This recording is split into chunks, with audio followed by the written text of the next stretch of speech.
Hey, what's going on, everybody? So today's episode of the podcast is a little bit different. So I was recently a guest on a show called 0 to 100 podcast with hosts Travis Dillard, Mitch England, and Gabe Hamill. And honestly, it was one of my favorite podcasts I've been on in forever. So I wanted to just reshare it here with y'all. So in this episode, we talk about a lot of stuff, but everything from, my own real estate journey, some of the things that I've learned and gone through, some stuff I've never really shared before. We've talked about some of the mindset shifts I've had to undergo as kind of I scaled the portfolio, and what I think the number one reason why most real estate investors fail is we'll talk about that. We'll talk about a common thread between really all of the business people I look up to in life and all the important just stuff they do, plus something called the 5-minute rule for taking action. All that plus the guys asked me for some book recommendations, so I give some there, and there's a few of those as well. So sit back, relax, and actually, you know what? Don't sit back and relax. Listen intently with this thing. Take some notes because this is good stuff. Enjoy it. But how'd you get into real estate? I mean, you're obviously a big name and from bigger pockets, you have open door capital, but at some point, like everybody that gets started, you had no real estate. So let's go back to little Brandon before you had real estate, before real estate was even kind of on the radar. Yeah, so my real estate kind of story starts. I was working this overnight job where I had to it was like a house of developmentally disabled adults, and so I was the overnight supervisor. So I just had to stay awake. That was my job. It was job description, stay awake. So I had to sit there and just stay awake. So I'd watch the house flipping shows. The flip that house, flip this house that were popular back in the early 2000s. And I would just start learning how to flip houses. And I thought, that's so cool. I want to do that. But I was obviously, 20 or 19 and 20, broke. Never thought I'd actually get into real estate, but I did rent an apartment, just a 4-bedroom apartment. And I rented out the other bedrooms, 3 of them, to just buddies of mine. And then they all left because they didn't want to live with me. So I rented out to 3 strangers, which worked out. I was house hacking before I knew what house hacking was, just with a rental. And then I learned if I rented out my bedroom, then I could live for free, even make a little bit of money. So I then moved onto the couch and I rented my bedroom out. And then I realized living on the couch was hard, so I moved into my car. And so I ended up living in my car for a good portion of that year. You didn't even own the property. Nope, I just rented an apartment building. Yeah, I just didn't want to pay rent. And so I lived in my car for a little while. I worked the overnight job, so I didn't have to sleep overnight. So I'd sleep in my car during the day. And that's how I got into real estate. It all started there. I eventually decided, hey, it'd be nice to actually own a house. And this is 07, 06, 07, right? So I talked to this woman who was her sister was a friend of my wife's or girlfriend at the time. She was a real estate agent. And I was like, hey, I need a place to rent or buy or something. And she's like, yeah, just call this mortgage person. And I talked to the mortgage person. They're like, well, what's your credit? And I'm like, I don't have any. And what do you make? And I'm like, $9 an hour. And they're like, okay, well, you're approved for $1 million. And I'm like, this is amazing. Sold. So I bought the cheapest house I could find and I rented out all the bedrooms once again, and house hacked my way into my very first deal, fixed it up, sold it, made 20 grand, got married, and that's how it started. So were you still at that job, the same job for those years, or did you bounce around? That whole thing was over the course of about a year and a half. And so I was at the same job I went from Cold Stone Creamery, where I was scooping ice cream, to that job that was the overnight one, kind of all in that process. I never knew that. Yeah, those are good years right there, being broke and living on a couch. And in a car. Yeah, I don't talk about it too much, but and I'm tall. You guys know this. Yeah. I'm 6'5". So I was in the back of this little Toyota Camry, and I would drive my wife to work in the morning. Well, she was girlfriend at the time, but I get off work, pick up my wife, girlfriend, drive her to work. And then I would sleep in the car till lunchtime, in which we'd have lunch together. Then I would go back to sleep and sleep in the car till 4 when she got off work. And then we'd hang out in the evening. Then I would go back to work again that night. And it was actually a cool system. I just had to sleep crunched up in the back of a Toyota Camry. I seen the early photos of you, and you look like I'd find you at Cold Stone. You have a Cold Stone vibe to you early on. I'm going to take that as a really good compliment, because Cold Stone, I gained 40 pounds that year. True story. So much. They used to give you a free ice cream every time you worked. And I worked 6 days a week at Cold Stone. So just calories. Dude, it was so much ice cream and it was so good. They even named an ice cream after me. It was called the Brandon Tea. It's cake batter ice cream, cookie dough, Oreo pie crust, whipped cream mixed in. I love it. The Brandon Tea. And you got to have the gotta have it size, which is the gallon. Dude, you guys haven't lived. unless you've had a bread and tea. All right. So but you bought that first place, and I mean, were you sold right then? You were like, all right, real estate's my thing, or it took a couple deals before you were like, real estate's really my thing, and this is how I'm going to make some real money. And yeah, that's a great question. So no, the first deal didn't really convince me. What actually convinced me was the second deal. What I mean by that is the first one, I sold the house, and actually the reason I sold it because I had this thought. I was sitting in church one day. I went to visit like my parents' like church in Minnesota, and I'm sitting there and like not listening at all and paying attention. And then the thought just went in my head like, you should go backpack Europe for a year. And I'd never thought about that in my life. Just in the middle of church, I just started daydreaming about like backpacking Europe for a year. So I'm like, you know what? I'm going to do it. How could I do it? I could sell my house. I don't need a house. I'll just sell my house. I'm going to go backpack Europe for a year. So I sell the house. That's actually what made me want to sell it. And then instead of going to Europe for a year, I bought a wedding because I proposed and I used all the money for the wedding, which was probably in retrospect, a decent choice. But I didn't like have any ambitions to be a real estate investor still at that point. I mean, I was still watching the flipping shows. I thought it was cool, but it wasn't until I bought the first property. I bought a duplex. It was 2 houses on 1 lot. And I got basically an FHA loan on it. I didn't even have the money for the FHA loan. I think on that one, I borrowed it from my dad. I was like, hey, can I borrow $2,500? And he had a line of credit. So he gave me a line of credit from his line of credit for like $2,500. It was a $75,000 duplex in Aberdeen, Washington. Well, technically Hoquiam. And I remember like I bought the property. I fixed up the front house. There's 2 houses. All right, I fixed up the front house. It just needed like, the typical paint and made it, some carpet I laid down.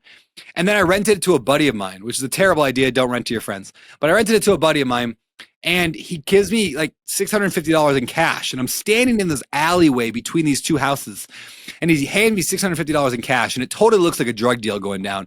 But I remember holding that money going like, I don't have to like pay to live anymore. Like I'm living for free in my own house.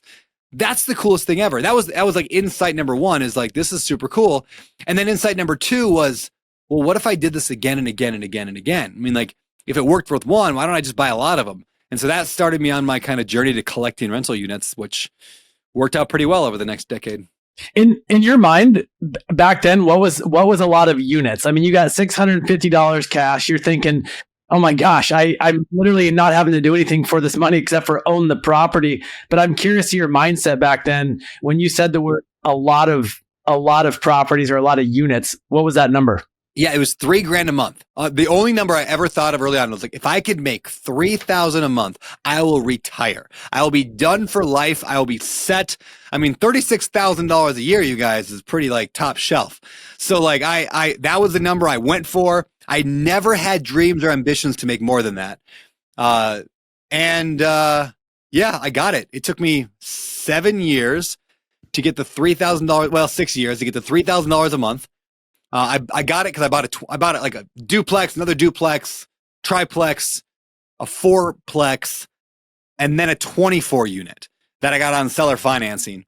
And when I got the 24 unit, I was done. I had $3,500 a month or whatever it was coming in, a little over 3,000, and I literally quit my job. I took a job for a while at a bank. I quit my job and I sat on the couch and I said, I'm retired.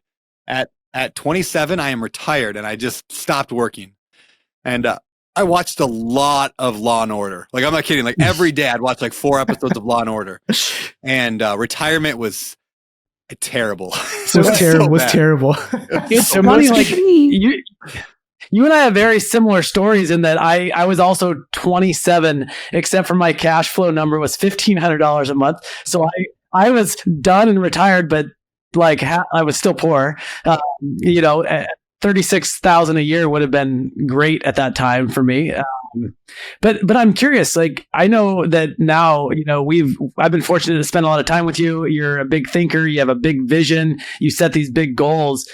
Do you think for most people that having a smaller goal, and then for some that might not be a small goal, but that 36,000, like it's good or better to have that goal of like, hey, $3,000 a month over say, oh, I want to make $100,000 a month and the person's still working a, say, minimum wage job? Do you think having a more attainable, realistic goal initially and hitting that goal and then kind of going to that next level? Or do you think having a big vision and a big goal is the thing that's really going to get you there?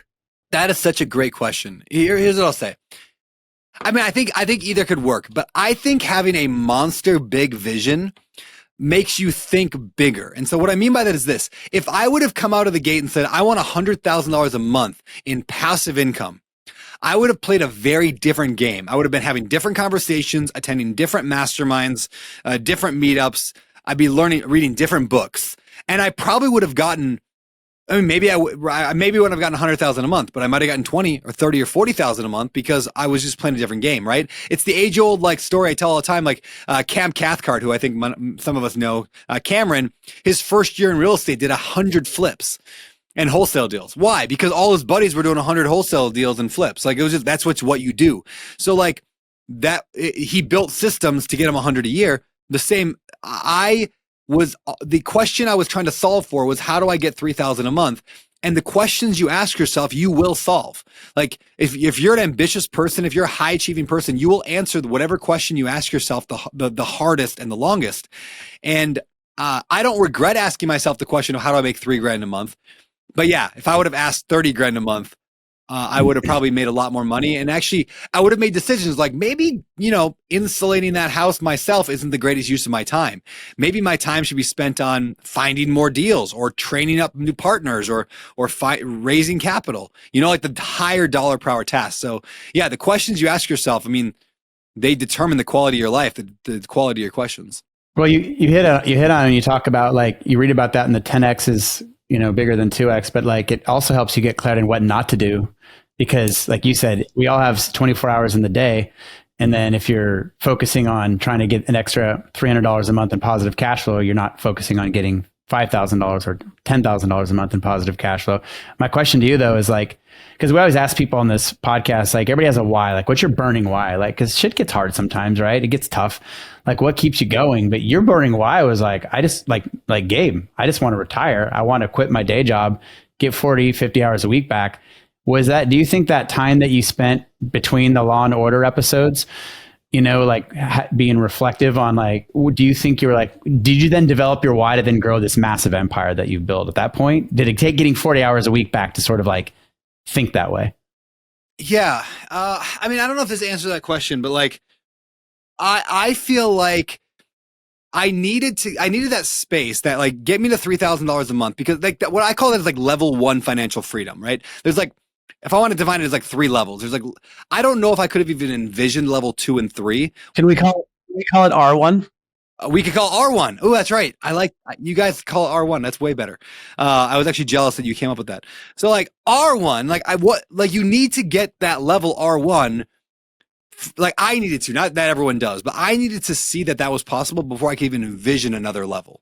And so I did that. I got that, and it worked, and I got there, and so I don't regret that. Like I don't regret not asking the $30,000 question. I don't regret that it was a hard 6 years that I know today I could avoid if I would just give myself some advice and been like, hey, maybe you should aim a little higher than that. So what kind of questions are you asking yourself today? Ooh, that's a great question. I'm asking myself, how do I give away $1 billion? That's a question that I think about a lot. I just think it's a fun North Star of like that would be almost not impossible to hit. I think it is possible, but it's very hard to hit that, to give away $1 billion over someone's life. And so like, that makes me think, okay, well, for example, the Better Life Tribe, it's like the 100% profits go to charity. It's like an accountability thing. So I'm like, okay, if I had 10,000 people paying $500 a month over the course of 10 years, that's $1 billion. But like, if I would have said, how do I give away $1 million? I wouldn't have thought that big. I would have said, oh, I could have 50 people paying $100 a month and I can give away that money. So yeah, I ask, how do I give away $1 billion? I ask myself all the time, how do I get a private jet? Like I jokingly build businesses because I want a private jet. It's kind of like Gary Vaynerchuk, the social media guy. He always talks about buying the New York Jets. He once said, he's like, I don't actually care about the New York Jets. I just needed I need a North Star that says I'm going to work to get that. And if he ever got it, it would be super like not that exciting. And if I ever got an actual private jet, I'd be like, oh, cool. That's neat. And then I'd move on with my life. But now I got to maintain it, or now I got to. Now, exactly. Yeah. There's other problems with it. But you do have a pretty cool jet service that we flew on with one of your masterminds, which was pretty awesome. That was pretty fun. So. Had they went under. No, is that right? Yeah, they went bankrupt. I was wondering about that model. I'm like, I don't know if this is gonna. They had to get like twice as many members. I mean, it was a cool model if you could get enough rich people to do it. They had to get like 180 members, and they could never get past like 100, 110. Imagine if they would have just invested in real estate instead. I know, they could have actually made something. But we had a good time on the plane, so whatever. It was a good time. So Brandon, going back to like your, you have the Law and Order like binge or whatever that is, and then at what point like did you start to like scale, like go, hey, this is something I want to do. Like, and maybe talk about that first, like, I think you said 24 unit property or something, seller finance. That had to be a big light bulb too, right? Like that's way more than a duplex or triplex. Maybe talk about the scale, the point in your journey of scale. Yeah. I love the concept of scaling a lot. I teach a lot about it. I kind of obsess about it because at the end of the day, like, it can feel overwhelming to somebody to go from like I remember back in the day, I used to watch Scott McGilvory on HGTV's Income Property. The show was just this guy, Scott, who's a real estate investor in Canada, and he would like turn attics and basements into rentable space. It was called Income Property. I love this show. It made a big impact on me. But the beginning of every episode, the start, they would always say, Scott is a real estate investor and blah, blah, blah. And he has 100 units.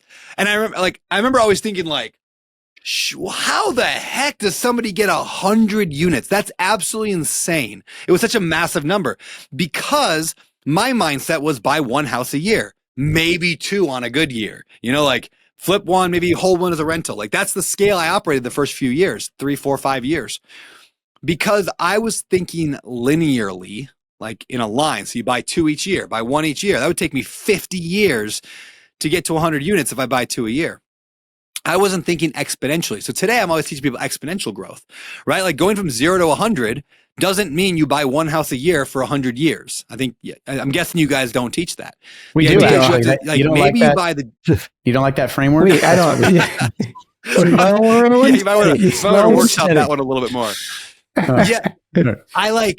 You buy the house and then you maybe buy a duplex. And then when you're feeling comfortable, you're like, okay, I got this down. I'm going to buy a 5 unit. And it's like, okay, I got that down. I'm going to buy a 20 unit.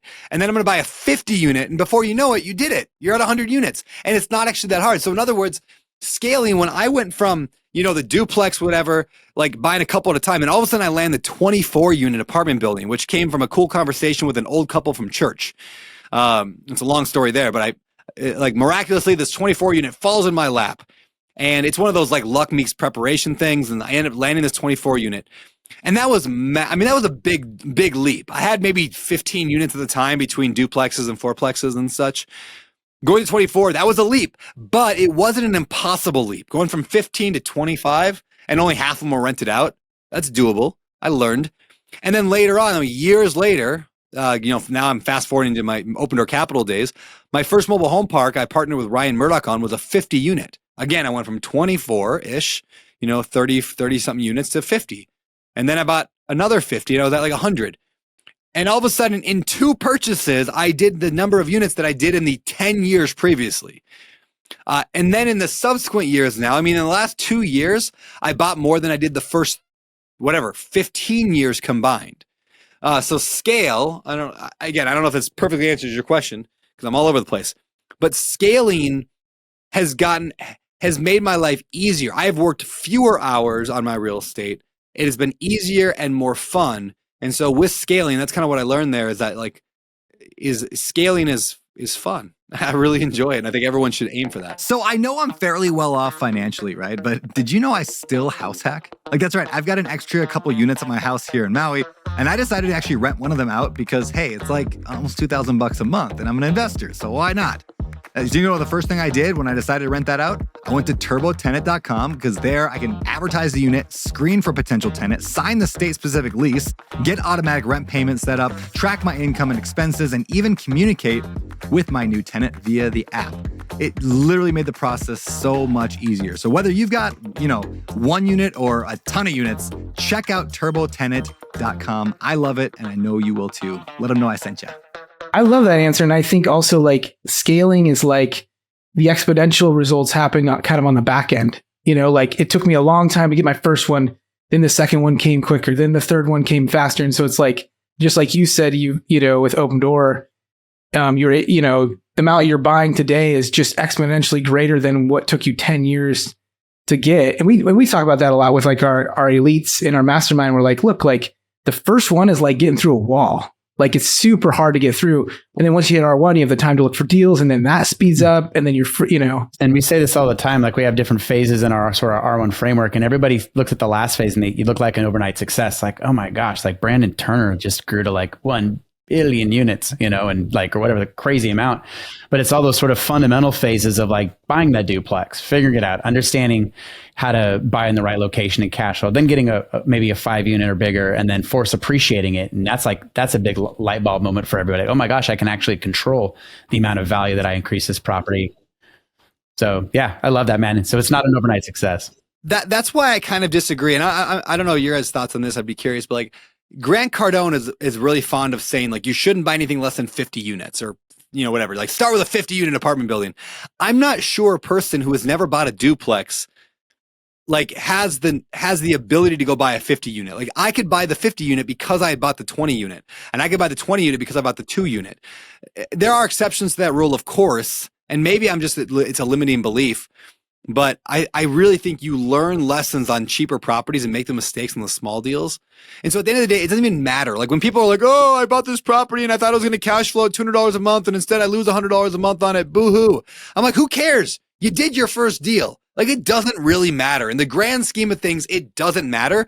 What matters is the 100 unit or the 50 unit down the road, or the portfolio of 30 houses that you manage. That's what matters. The first deal that's a $80,000 crappy house in the ghetto, like who cares? Yeah, well, getting the notoriety and the equity is worth more than the $100 you're losing, and just the self-confidence to be able to take it to the next level. Yeah. So this conversation kind of makes me think of the question that you used to ask on Bigger Pockets all the time was, I'm paraphrasing here, but why is it that some investors, they never start, they give up, or they fail? And I'm curious, why do you think that? I mean, you've interviewed hundreds, if not thousands of guests, like, and I see that a lot as well. Like people get excited about real estate. They know real estate is a great way to build wealth, to achieve cash flow, to achieve financial freedom, time freedom.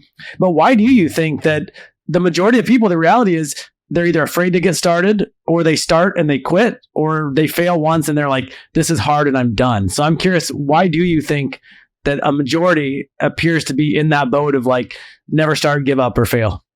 Yeah, I forgot that I asked that question. That's funny. A decade like a million of times. I totally forgot that. You asked it like a million times, Yeah. Brandon. Yeah, I totally forgot. It's like 20 years of your life, but no big deal. Yeah. No, we're asking you, Nick. I don't know, I blocked actually. out. That's a dumb question. Move on. Next question. No, I actually have a good answer for this. I think I have a good answer for this. I was on the phone with a buddy the other day, a friend of mine, and I've been helping him through he's got some business struggles. And so I said, hey, I'll coach you. Like every week, we'll just talk on the phone for 30 minutes and I'll coach you. And just try to give you a sounding board to work through your financial problems with your business. And so I'm talking to him he's like 2 weeks ago or 3 weeks ago. And I'm like, all right, so, where's your income? Where's your expenses? That's the conversation. He's like, I'm not really sure. I haven't really done my finances very well. I'm like, all right, so what are you going to do this week? He's like, well, he's like, okay, well, I don't know. I'm like, well, what if you downloaded your bank statement? That's it. Just download your bank statement.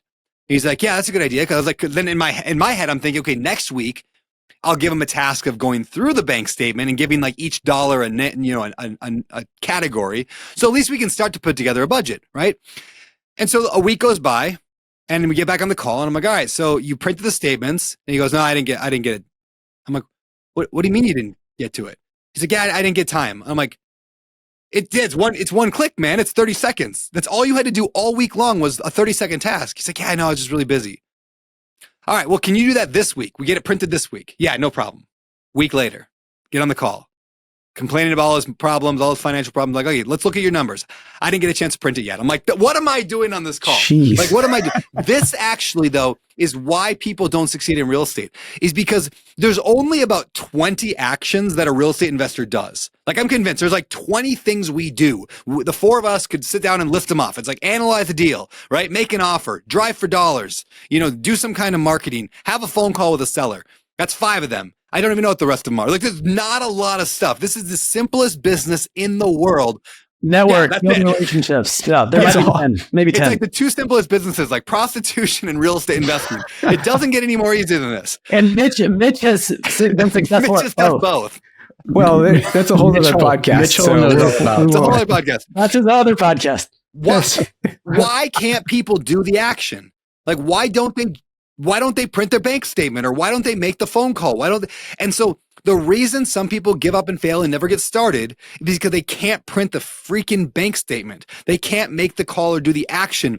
Like, all success is made up of a series of 5-minute tasks. If there's one thing people get from today's conversation, is remember that all success, everything you could possibly want in life, is like a series of 5-minute tasks or less. And the better you are at identifying that task, this is what the task is, and then doing the task. So even like losing weight, okay, the task is I need to pick out a meal for tonight. The task is I have to order some food on my Instacart to get it delivered to my door. Like, those are 5-minute tasks. And if you just did them, you would lose weight. If you want, you got to make a phone call, go on Zillow, send that message. It's 5-minute tasks, almost everything. If you just did them, you'd accomplish everything.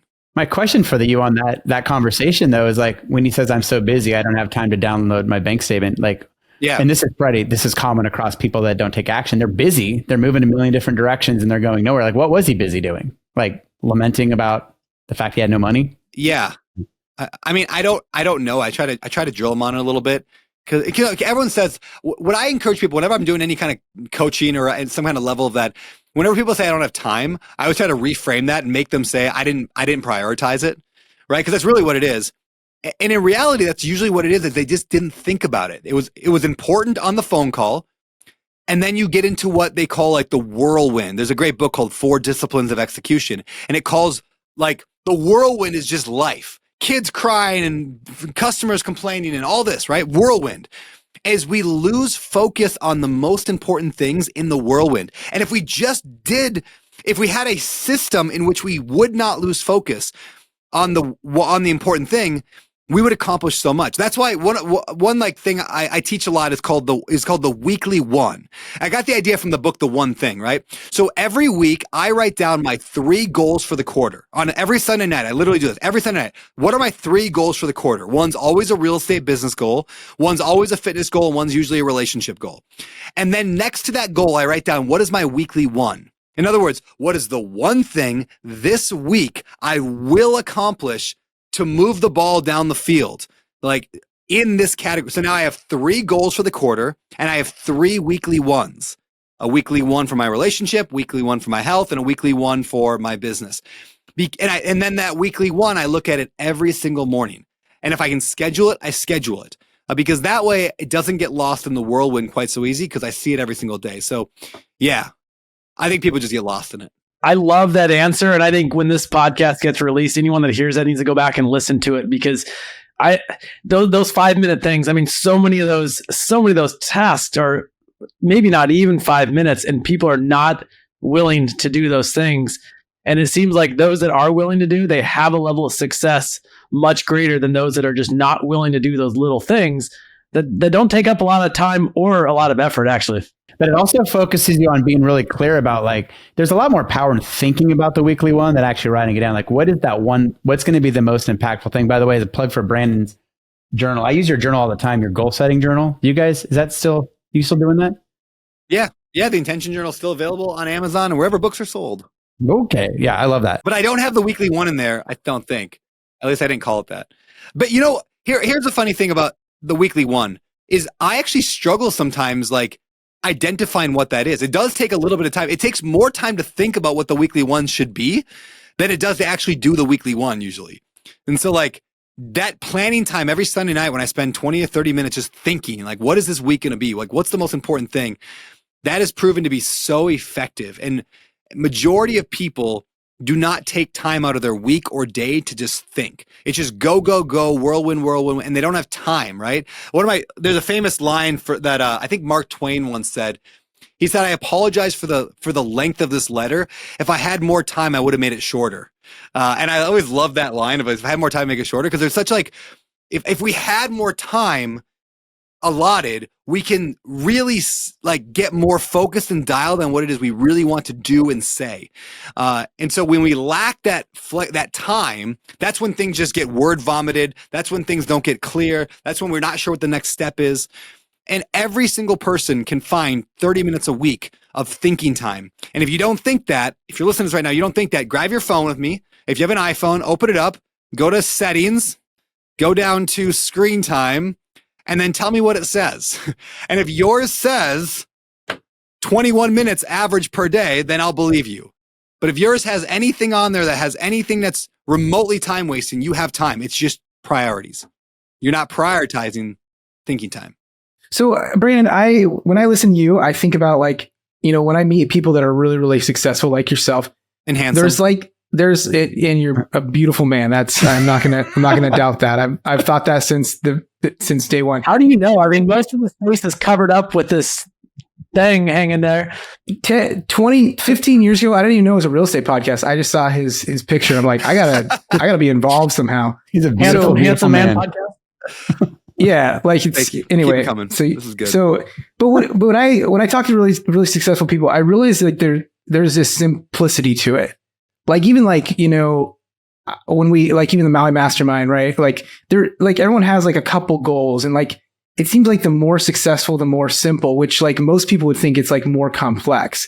So like, do you find that as well because you talk to a lot of people, like they're extremely successful on your podcast and in your circles. Like, do you see that there's like a simplicity that's purposeful? Yeah. Almost every person I know that's wildly successful does very, very little to get there. Like the whole idea of like, you have to have 7 income streams. That's what an average millionaire has. No, they had one that they became a millionaire, and then maybe they added some more streams on, right? But like in the beginning, like they picked one thing and they became a millionaire that way, because otherwise you're building multiple bridges. And when you try to build 5 bridges at a time over to Fantasy Island, it takes 5 times longer to build those bridges because you have constrained resources. Unless you're super rich, you just hire a bunch of, bridge builders. You're building these bridges one at a time. And even that, like I had the thought like, hey, I'm rich. I can hire a bunch of bridge builders. So I've started 5 businesses in the last year and a half. And they crawl. Like they are really crawling slow, because like I still can, like I'm still the leader. I still can only give so much attention to each thing. So yeah, the simplicity of doing fewer things, of saying no to way more things, to say no to the average and the good, so you can say yes to the great, is like a resounding similarity between all super wealthy people that I know. Kind of on that same line of thought, Brandon, are there things that you are taking off your plate today that you said yes to maybe 5 years ago, 2 years ago, even a year ago, but you're saying no today so that you can focus on those couple things that are actually really important to you? Man, I struggle with this so much. I want people to know that like, if you're like, man, I'm really bad at focusing, I want to do too much stuff, just know that I'm there too. Like it's really, really, really hard for me. Like I should shut down about half my businesses so that I can make sure the other ones thrive. I can't do it yet. And so instead I just suffer and I work 100 hours a week. And so like, but yes, there are a few, like I've stopped surfing. I haven't surfed in 6 months, probably. I haven't done jujitsu in 6 months. Now part of that is just because jujitsu takes 3 hours, like 3 times a week. I don't have 3 hours 3 times a week. That I had to say no to. Surfing takes 3 hours 3 times a week. Now, occasionally, maybe I can jump out there in the waves if I have a minute, but then I'm usually, I have other, like I can go play with my kid instead. So I'm saying no to some activities that were fun hobbies that I just don't do anymore just from time. So that's one of them.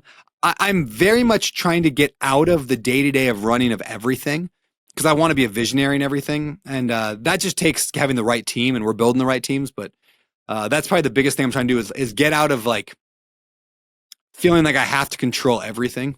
But well, you were kind of like on that lifestyle because, we picked Gabe to join us because he's like the poster child for lifestyle, right? Through real estate, cash flowing real estate. And I know you're like the rest of us, right? As an entrepreneur, you're like, squirrel, shiny object. That'll be exciting.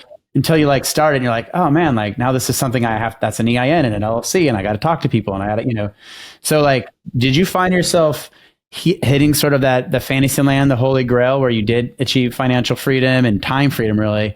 Because I know like the period when you, because the Bigger Pockets podcast, that took a lot of your time. And I want to get back and how you started that too. But like, did you have a period where you're like, I've got a lot of time on my hands and this is great. And then all of a sudden you take that time to start a bunch of stuff? Yeah, so after Bigger Pockets, after I left Bigger Pockets, I mean, they happened kind of at two different times. One, in the middle of the Bigger Pockets, my career there, I got to a point where like I got my hours reduced, like on purposely, like I got out of almost everything. I wasn't in leadership. I stepped out of like the board. Like I wasn't involved in much. I had to show up for the podcast towards like the later like couple years. And so I got my hours way down to almost nothing. And I just started coasting. And I was not happy because I wasn't growing. Like I need to grow. And that's what led to Open Door Capital. So on one hand, that happened there. But then after, I mean, Open Door Capital got launched during that time. And that was running pretty well without my day-to-day involvement. And then I left Bigger Pockets podcast and I was like, all right, I'm done. I'm going to spend time with my family. And we packed up. We went on a 4-month road trip around the country, went over to Europe. And that trip was unbelievably terrible and boring because be honest. What really happened? It was fine. It was fine. I just wanted to work the whole time. Like, and maybe that's just because I worked so hard for so long, but like I get so much joy out of building and growing. And so again, I got to a point where I was just like my team was running without me. And yeah, I check in on a call once a week. But anyway, so I came home from that. I'm like, all right, I'm going to start a business. And I started 5.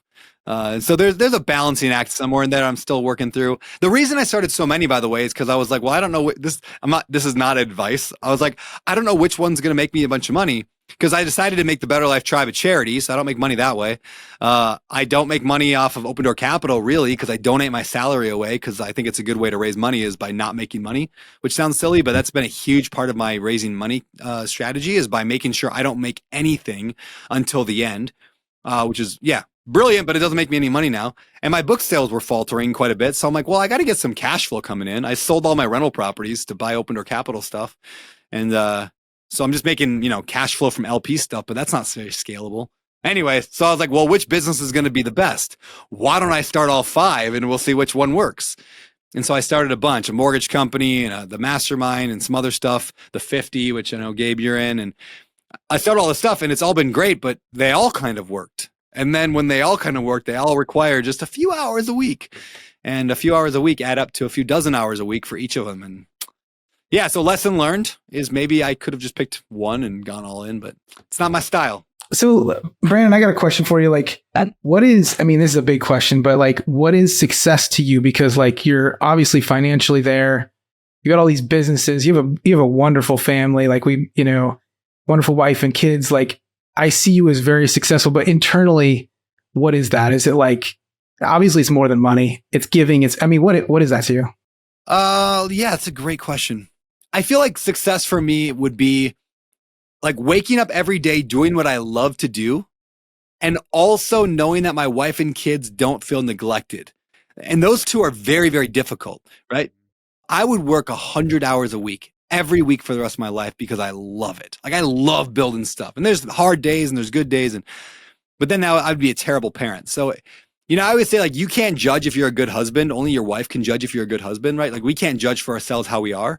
Same with like, I can't judge I'm a good father. My kids can tell me if I'm a good father. My wife can tell me if I'm a good dad, but I can't really judge it for myself. So I want my wife and kids to judge me as a good husband and father, but also wake up every day knowing that I love what I'm doing. And when I was on that road trip and I was just family all day long, every day, that wasn't me waking up every day loving what I'm doing. My family loved me being there 24/7, but I didn't love what I was doing every day. And I wax and wane a lot. Like the book, The One Thing from Gary Keller and Jay Papasan, they talk about work-life balance is not a noun, it's a verb. It's a thing you do, you're balancing. And yeah, you balance. You go heavy one way and you go heavy another way. And that's like my life. And my wife is very accustomed to that. So she knows to tell me, hey, you're out of sync. Like you're working too much. We need you to come back this way. Maybe we should author a book and call it The 2 Things. The 2 things, yes. You have your like family life, and you got your business building. Yep. You got to have 2 things. I think Benjamin Hardy in 10X is easier than 2X talked about like the seasons, how there's some people that are more like, they're like seasons where they're like, they take some time off, but then they go nuts and then they build something and then they get burned out and then you plan and then he like walked through that. I'm like, oh my gosh, I think that describes me and a lot of the people I know versus like the constant 9 to 5 work for the weekend. It's more seasonal maybe. Anyway. I like that idea a lot. Kind of like Tim Ferriss's mini retirements. I love the concept of like, I'm going to take 2 months off and go travel. I've just never been able to do that. I always start the next thing before I finish the first thing. And so there's always actually the opposite, like the seasons of where I'm doing 2 or 3, 4 things at one time. And rather than other than when I quit Bigger Pockets, that was a bit of a gap, and that was terrible. 2 questions. One, like, what fires you up? Like, what is it? Just like, what gets you up in the morning? Like you said, I was getting up, but I wasn't really happy because I wasn't building. Is that the answer? I was building something. Like, is there something in specific that fires Brandon Turner up? Like, you get up in the morning. Is it buying another piece of real estate? Is it building another non-real estate business? Is it getting to that $1 billion number of giving? Like, what's the one thing that fires you up every day? Like, we want to get behind the beard and in your head a little bit on what excites you every day. Behind the beard and in your head. I love that. That's good. Yeah. Do you know my newsletter is called Behind the Beard? Yeah. Really? I kind of stole that a little bit. Yeah. Oh, okay. Not as slow as we thought. What? Not as slow as we thought. Yeah, he's not Yeah. Delayed Travis. All right. I absolutely love when I have just a monster problem. I love and hate it, right? A monster problem, like, oh shoot, we got a big apartment complex we got to raise money for, and we don't have any ability to raise money. Like, we can't raise we had to raise $120 million in 8 weeks 2 years ago in the summer. And it was like, oh no, like, how can we do that? Like, I've never raised that much money in 3, 4, 5 years, ever. My whole life combined, I've not raised that much money. We had to do it in 8 weeks. We just landed a bunch of deals. And so, like, that fires me up, where it's like, yes, overwhelming and stressful, but I love it's only stressful if you take the identity of a victim into a situation like that. And for people listening, it could be like, I got to buy a rental property by the end of the year. If you come at it from the perspective of I'm a victim, or this is going to be hard, or I can't do this, it's not going to be enjoyable to be like, oh, I got to go buy that rental property. Instead, it's like, if you go in there as like a hero, like, you know, you're William Wallace going to go like rescue the Scots or something, like, just that mindset shift is like, no, like, I'm a warrior. I'm going to battle. I'm going to figure this thing out. And then the feeling of actually figuring it out, like when we actually raised the money for those deals and we got through, one, we invented whole new systems of operating a company that I don't know any other real estate investors ever done ever. Like, it was unbelievable what we built in terms of a marketing machine to raise capital. And that's a feeling that will last forever. Like, I love that feeling of knowing what we did. And we're in it the last couple of months, we were in it with the Better Life Tribe. Like, the tribe, like, we hired way too many people and expenses got way too high. And now it's like, shoot, we got to make some money. Like, I can't give away $1 billion if we're not making any profit. And so it's like, all right, we're going to war. And like, we had to lay off a couple people and we had to consolidate some stuff. And like, it's hard, but like, I'm freaking William Wallace going at it. Like, we're going to war. And so, like, taking that identity to it, I love that stuff. It's like when things are really, really down and hard, it's like Rocky and he's like getting beat up and he's up against the net. You know, I don't know. I'm not a big Rocky guy, but you know, like, that's when I come alive. When I played Monopoly as a kid, man, the best is when you like have no money left and you're all out of money. Like, that's when the game gets real. Well, you seem like the type of guy that says, you said this earlier when you were trying to figure out how to backpack Europe, but like, and I've heard you say this before in person when we talk, like, you seem like the sort of guy that doesn't say like, I can. You love the question of how can I? Like hold my beer. How can I make this happen? And it seems like that's a really great mindset. Did you say beer or beard? Hold my beard? Beer and beard. Got it. Okay. Fine. You had a slight delay there, and I thought you said hold my beard. Second question, Brandon, because I had two before I get interrupted. And maybe people want to, it's like, what is the day in the life of Brandon Turner? Like, you live on Maui, you surf every 6 months. Like what is the day in life? You get up, like, what does that look like for you? Yeah, I get up usually pretty early, about 5. I usually work out in the morning. Not always. Usually work out in the morning. Go to the gym, or you ever done Legree? Have you guys done Legree? I haven't. You guys next is week that, is that like yogurt? What is that? It's like, I go in there. I was so intimidated the first time. You go in there and it's like 12 women, super hot, all spandex from Lululemon. And there's these giant machines with like all these levers and pulleys and stuff. And then they just murder you for like an hour. They just like murder you on these machines and like just hurt your body in every possible way. And it's like the best workout I have ever done. It's so good. Not great for upper body, really good for core and lower body. So like, that's my leg day now is Legree. Gym is upper body. Anyway, so I go to the gym. I come home between 7 and 8. I'm with the kids, family, breakfast, getting them out the door, all that. Every morning, I also usually before the kids get up, I'll plan my day. So I have like my habit tracker. The most important thing I do all day long is my habit tracker, and that's even more important than dates and with my kids and wife. It's more important than all this stuff because it makes everything else work.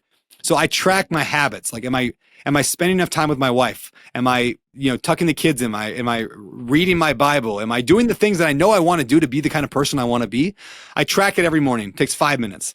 Then typically from about 8 till 1, I'm usually just working on either phone calls or writing. Like Monday's writing day, Tuesday's phone call day, Wednesday's content, Thursday's phone call day, and Friday's just usually makeup day of whatever I didn't get done during the week. Or if I got everything done, I'll just take the day off and go hang out with the family. So that's my day to day. Usually by mid-afternoon, I'm done. 2, 3 o'clock. The rest of the world's off work, so I figure I can stop. Are you writing more books, Brandon? No, I write a lot. I mean, not right now. I have a few that I want to write. I write, this surprises a lot of people, but I write almost every piece of content that I make a video about, like on Instagram. All my like videos I'm talking to the camera, almost all those are teleprompted. I write everything ahead of time, even if it looks like I'm just like making it up on the spot. Usually it's teleprompted. I just believe it's hard to hit all the psychological points right on a social media video when I'm winging it. And so I write a lot of social media content. I write a lot of ads. We spend a lot of money on ads between all my companies. And so I write a lot of ads, a lot of tweets, a lot of that stuff.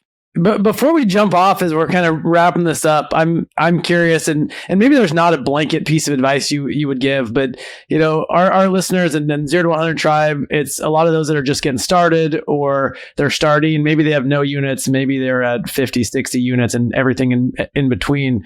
But what advice would you have for those that want to get to the scale that you have? Like, if you could give one single bit of advice, whether it's someone that hasn't started or just started, or they're well on their journey, to get them to that level of success that you are currently at right now. The way you ask questions to yourself and the type of questions you ask are dependent on your mindset. So example would be, how do I flip a house a year versus how do I flip 100 houses a year? Your mindset determines those questions. So the advice I would have for people is to ask yourself, which of the following 4 mindsets do you currently have? Number 1 is the DIY mindset. So I believe that the solution to my problems is by doing everything myself. So if that's the mindset you take, those are the questions you're going to ask. How do I flip a house by myself? How do I learn how to put in carpet? How do I learn how to find a tenant for my rental? How do I do everything myself? The next mindset is the manager mindset. The manager says, well, I'm going to pull in a couple other people, maybe like my brother-in-law over here and the property manager, and I'll call a plumber, but I'm still running things. That's a different mindset. You can do more with that mindset than you can with the DIYer. Then there's like the CEO mindset, which says, I'm going to build a company. This company, I'm going to hire these employees. I'm going to have a team. I'm going to be in charge of culture, and I'm going to drive this, but I'm the leader, and we have systems and processes. You can do a lot as a CEO. But then there's another mindset that says, I'm the architect. This is like the Elon Musk, Jeff Bezos, Richard Branson. It says, I want that company over there. I'm going to design the company. I'm going to give the vision for the company, but I'm not building it. I'm not in the middle of the company like a CEO would be with everyone reporting to me. I'm going to think about the company, and it's going to be built by somebody else. And so the reason I give that advice is because every level works. You can DIY yourself there. You can manage your way there. You can CEO your way there, or you can architect your way there. But every level has a limit on how fast you can grow. So if you're in a hurry to try to grow and try to get at financial freedom, is you're going to have to elevate that mindset. That means to improve your leadership, to improve your communication abilities, to improve your vision casting abilities, which is a skill set to be able to cast a vision for your team or for the people around you. You're going to have to get good at hiring. You're going to get good at inspiring. All those things require a higher level mindset. And for most people, they're not willing to pay the price to become that person, and therefore they're going to be stuck at a lower limit. And it's going to take them longer to reach the higher levels of financial freedom and success that they want. So work on your mindset by surrounding yourself with smart people like these gentlemen and Mitchell who are on this call. Unreal. This is how we have to end this? I thought we were going to go out with Anyway, Do not edit that out. Do not edit that out of the podcast. well, you know, Mitchell. it's You fine. guys are great, and you too, I Mitchell. mean- Thanks for joining us. Oh, that's fun. Mitchell, you're great I- too. Yeah. Hey, you know, I am great. I mean, he called don't you a need beautiful your man. Affirmations. Right. I do. I did. I said how gorgeous you were, and then you just Anyway, Mitchell, that was really natural. Considering your past, man, you look really good. Oh my Everybody's God! laughing. You know, What the heck is Brandon I was talking really, about? I was really planning on hitting you with that at some point, but I just didn't. So Beat you anyway. to it. Well, we have one last question to take you out here. We ask all of our podcast guests this. You're on the couch. You're on your buddy's couch. You lost everything. I'm not sure where the family fits in. It's kind of a difficult part of the question. But you have your network. You have your knowledge, but you don't have any money and you own nothing. You're on your buddy's couch eating pizza. If that, like, what do you do? What's the first thing you do that day? What's the first thing you do that week, that month? Like, how do you build it back? Yeah, great question. I would immediately get off that couch. I'd finish the pizza because pizza's good. And the Law and Order Hopefully episode. it's pepperoni. Yeah, I'd Yeah, probably that's finish the right. Law and Order episode. I would put myself in doing whatever I had to do to put myself in a room with people that were succeeding and had a high level mindset. Mindsets are incredibly contagious, whether you want them to be or not. And when you're on that couch and you're struggling, like and most people listening to this podcast, maybe not most, I don't know your audience, but I love it. That is awesome. That's a great answer. Well, I think that is it. Brandon, you're amazing, man. Even though you insulted me like 8 times, and tonight's gonna be a rough night for me, you're amazing. I appreciate you.